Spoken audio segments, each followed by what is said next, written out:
están aquí en este lugar. Me llamo Carlos Torres para servirles. Vengo a testificar lo que Dios ha hecho en mi vida. Hace 3 años me encontraba yo perdido en las calles de San Diego, drogadicto, alcohólico, vicioso. Y antes mi descendencia, mi herencia venía de todo esto porque mi papá también era drogadicto, alcohólico, vicioso.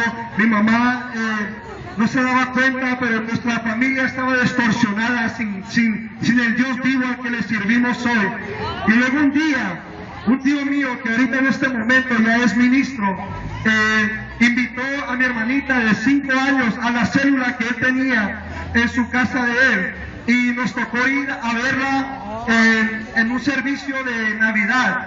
Y desde ahí empezamos a ir a la iglesia más y más porque mi hermanita se involucraba con los niños de ahí de la iglesia. Y me acuerdo que nos poníamos a comer en la mesa y nos reprendía y nos decía que no van a orar por los alimentos. Y eso me da risa porque nosotros nos mirábamos uno al otro, yo y mi familia, y nos dábamos cuenta de que Dios quería hacer algo con nosotros.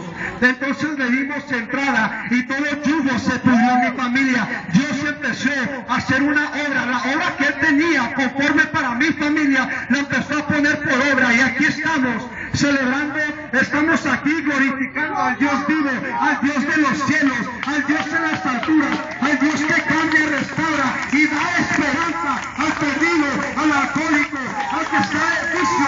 Ahorita en este momento quiero decir que desde el primero que está aquí hasta el que está ahí atrás va a recibir una palabra de parte de Dios, una palabra de parte de los cielos.